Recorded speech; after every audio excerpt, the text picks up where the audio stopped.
Olá! A Comissão de Constituição e Justiça do Senado considerou que os decretos do governo que flexibilizam posse e porte de armas são inconstitucionais. Nós vamos conversar sobre o assunto com o senador Marcos Duval, do Cidadania do Espírito Santo, relator da matéria na comissão. Seja bem-vindo, senador. Muito obrigado, é um prazer muito grande estar aqui. Senador, a Comissão de Constituição e Justiça do Senado foi contrária ao seu relatório. Já era previsto. Nós tínhamos já feito um levantamento dos senadores que fazem parte da CCJ e tínhamos claramente ali demonstrado uma derrota. Porque o senhor concorda com os decretos do presidente sim, de flexibilização de armas, né? Na verdade, o decreto, ele não está... porque, assim, a fala do presidente está levando muita gente à confusão. O que o decreto, resumidamente, fez... Ele pegou a normativa da Polícia Federal, que já há 13 anos já seguia aquelas regras que a própria Polícia Federal determinou para a liberação do porte e posse, e o decreto fez o quê? Ele pegou isso e deu luz. E com a fala do presidente, uma fala popular, populista, isso acabou causando a sociedade começou a se movimentar com medo, achando que está liberado, está flexibilizado, mas não é.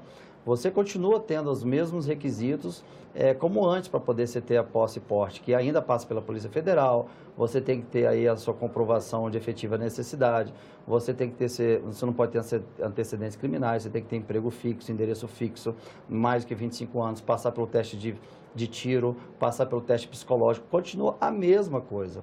Então o decreto, ele só foi dado uma luz para ele, e deu essa sensação para a sociedade de que está liberado. Nós estamos há 3 meses do decreto e não tem todo mundo usando arma, não existe isso. Muita gente também nem sabia que poderia ter a possibilidade do posse do porte.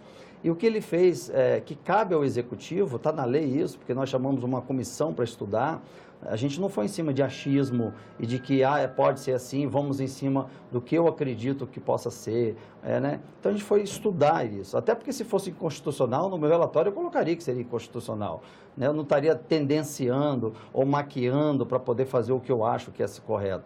Primeiro, eu também estou representando o que os meus eleitores pediram para eu fazer, que é a defesa disso. É a defesa da vida. A gente tem a posse... Isso já é uma plataforma de campanha do senhor ao Senado? Não, foi uma plataforma que os próprios eleitores me pediram. Mas na minha campanha, em momento algum, eu disse que ia lutar por isso. Mas como meus eleitores pediram, e eu estou aqui para fazer o que eles estão me pedindo, essa é uma pauta que eu estou e vou brigar por ela. Então, nós já sabíamos que na CCJ haveria derrota, só que não houve uma derrota. Tecnicamente, houve um empate, porque nós tivemos 9 votos, e o outro, para quebrar o decreto, teve 15 votos. 15 a 9? 15 a 9. Nós estávamos esperando perder de 15 a 2, a 3. Mas o que aconteceu? 3 senadores, que são suplentes, não puderam ter voto, que foi o Flávio Bolsonaro, o Major Olímpio e o Lazier, né? Então, esses 3 não puderam ter voto. Então, se tivesse voto, nós sairíamos de 9 para 12. E o outro lado cairia de 15 para 12. Então, nós tivemos um empate técnico. Então, para nós, o que vale vai ser aqui no plenário, não na CCJ. Na CCJ, na verdade, para nós, a gente viu como um treino, vamos dizer assim. O senhor tem a expectativa de reverter essa decisão no plenário? Claro, claro. Até porque, como eu disse, o perfil dos que estavam na CCJ já era um perfil contra o decreto. E no plenário nós temos aí agora um número grande de senadores, muitos ainda na dúvida, e agora cabe a gente, como foi transferido para a próxima terça-feira, cabe a gente agora esclarecer, não convencer, mas esclarecer e deixar os senadores livres para fazer a sua decisão. Uma questão que foi bastante pontuada no debate na Comissão de Constituição e Justiça é que o Congresso Nacional já autorizou o porte de armas para algumas categorias profissionais depois do Estatuto do Desarmamento via lei. O Congresso fez leis para autorizar categorias profissionais a terem posse e porte de arma. Por que agora autorizar várias categorias profissionais sem ser por lei e sim por um decreto? Então, o decreto também já foi feito pelo Lula, já foi feito pelo Temer. Você precisa ter, o Executivo tem esse poder e cabe a ele discriminar a lei, né? Então, os outros presidentes anteriores também fizeram via decreto e ninguém questionou. Mas estenderam para categorias profissionais? Sim. E ninguém questionou, estenderam para as guardas municipais. Guardas municipais foi lei. Não, foi através de decreto e depois que foi colocado, quando virou a guarda municipal, uma polícia municipal, acho que foi, se não me engano, a presidente Dilma, que mudou isso e deu a possibilidade automática do porte para cidades acima de 100 mil habitantes. Né? Então, teve até cidades que se juntaram para ter essa possibilidade. Mas o Lula agentes fez... penitenciários também, exatamente. Mas isso também foi lei. Então, não, agentes penitenciários foi através de lei também, porque eles estavam sem a possibilidade de andar e trabalhar armado. Depois que muitos foram mortos, aí que começou mas agora, por exemplo, jornalista que cobre a polícia, automaticamente o decreto já autoriza. Não é. Não? Então, é a possibilidade. É isso que as pessoas não estão entendendo. Ele não está dizendo que você já tem o direito. Um jornalista que está cobre áreas de risco. Ele colocou ali como possibilidade. O que ele fez? Tirou da subjetividade, que antes a normativa da Polícia Federal determinava. Exemplo, no meu caso, quando cheguei ao Brasil, eu pedi o porte. E eu fui negado automaticamente do porte. Simplesmente porque o próprio delegado disse que como ele já não andava armado, não tinha necessidade de eu andar armado. Ele entrou de férias, entrou outra delegada que automaticamente me deu o porte de arma. Então, é uma coisa subjetiva. O que o decreto fez? Então, categorias de repórteres. Então, tem a possibilidade de ter o porte. Você vai passar pelas mesmas regras que se passava antes. Só que o delegado da Polícia Federal vai ver, ela já está numa categoria de uma profissão pré-determinada, uma profissão de risco. Antes ficava a decisão do delegado, se era de risco ou se não era.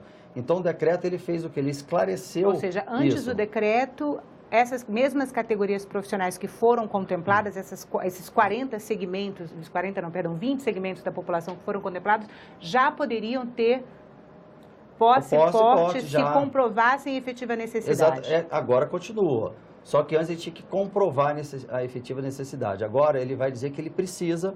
E caso o delegado identifique que ele mentiu na declaração dele, ou que ele faz parte, ou já teve envolvimento com crime, alguma coisa, ele vai perder o porte e, não vai ser nem concedido o porte. Antes, você tinha que provar que você precisava. Agora, você não precisa provar que você precisa, porque o próprio decreto já disse que a sua profissão já é uma profissão de risco. Então, você vai citar. Se você for uma repórter que está dentro desse estúdio e daqui você não sai, é muito provável que o delegado não vai te dar o porte de armas, porque aqui você não tem risco.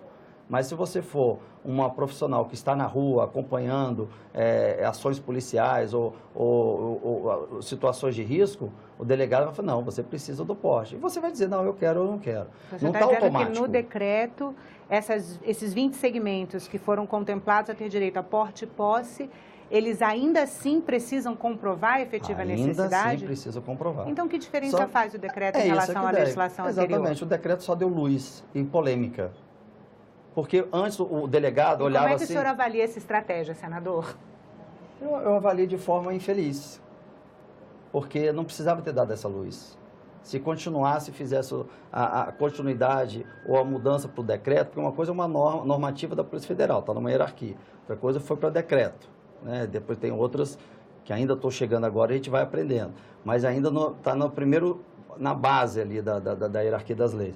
Então, não fez nada demais, a não ser dizer, olha, delegado, essas profissões aqui, você já pode considerar de risco. Então, você tem uma pré-autorização. Então, o delegado não vai falar assim, será que repórter tem uma profissão de risco? Será que é? Um delegado de São Paulo pode dizer que é de risco, do Rio de Janeiro pode dizer que é de risco. Um delegado lá do Rio Grande do Sul pode dizer que a profissão de repórter não é de risco. Entendeu? Então, isso que acontecia no Brasil. Então, são realidades diferentes que o decreto ele veio esclarecer, foi o objetivo. Tirou da subjetividade, quer dizer assim, quem que pode? Como eu falei, o delegado do Rio de Janeiro falou, não, o repórter está sempre em risco, vai de colete, vai de capacete para as operações, não, ele tem que ter o porte. Aí o lá do sul, do Rio Grande do Sul, falou, não, mas aqui o repórter não passa por isso, não vou dar o porte para ele. Então ficava nisso, cada um com a sua decisão. O decreto veio e igualou, pronto, repórteres podem, são concedido o porte. Você vai agora recorrer, fazer seu esclarecimento e vai dizer, não, mas você trabalha dentro do estúdio no Senado, você não precisa de porte e vai te negar o porte. Senadora, a gente teve algumas perguntas que chegaram pelas redes sociais. O Ricardo Simões, ele pergunta o que o senhor acha de, antes de facilitar porte de armas, se concentrar primeiro em educar a população, né? Visto que temos uma cultura de violência estabilizada onde a morte é banalizada. As pessoas estão entendendo errado também. Muito boa pergunta. Quando você fala de facilitar, primeiro não está facilitando. Está deixando objetivo essa questão de quem pode e quem não pode ter. A dificuldade de se ter permanece. Agora, isso não significa que está resolvida a segurança pública. Pronto, te dei uma arma, está resolvida a segurança pública. Não, ainda precisa investir em educação, precisa investir no projeto anticrime, que a gente tem que endurecer a lei, precisa ter mais vaga em presídio. Que o senhor é relator também. Também, né? Precisa ter, então em todas as áreas precisam continuar seus investimentos, né? Ações sociais, projeto social, então, geração de emprego e renda. Então as pessoas estão confundindo tudo. Não quer dizer que a possibilidade que está me dando agora do delegado falar, poxa, agora o delegado reconhece que a minha profissão é de risco e está me concedendo a arma, a segurança pública está resolvida.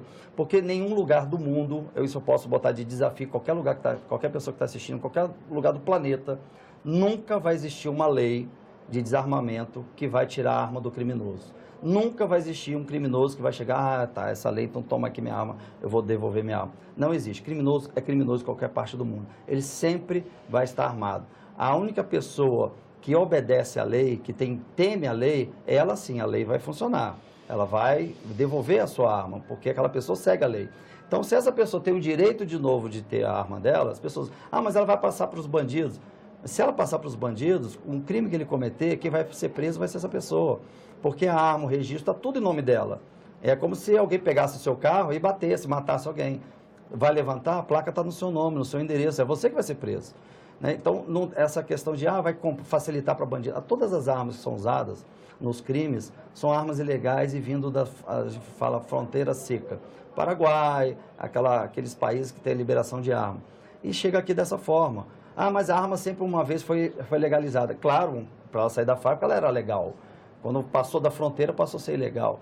Então, não existe outro fator, assim, só para encerrar, provavelmente está avançando no tempo, mas é dizer o seguinte, eu pedi ao Ministério da Justiça, pedi também à Polícia Federal, se tivesse algum dado, alguma estatística de que alguém que recebeu posse ou o porte de arma se envolveu em crime. Não existe. É uma estatística quase zero, até se falar, Marco, a gente não tem esse dado. Falei, então por quê? Nunca aconteceu? Deve acontecer raramente isso. Então as pessoas também estão achando assim, pronto, concedeu o porte para o Duval vai sair matando todo mundo, vai brigar no trânsito, vai atirar. Então isso também não acontece. Todo mundo teve a permissão do porte, porque são pessoas que seguem a lei, vão continuar seguindo a lei para sempre. Então vão permanecer cumprindo o seu dever de cidadão aqui no Brasil. Então não vai ter essa sensação de tiroteio em rua, porque isso também é uma falácia, não é verdade. Senador, muito obrigada pela entrevista. A gente conversou com o senador Marcos Duval, do Cidadania do Espírito Santo. Se você quiser rever este programa ou assistir a outros da TV Senado, vai no nosso site, senado.leg.br/TV ou ao canal da TV Senado no YouTube. E se você quiser mandar uma crítica ou sugestão, liga pra gente. O telefone é 0800 61 22 11 e a ligação é gratuita. Obrigada pela atenção e até a próxima.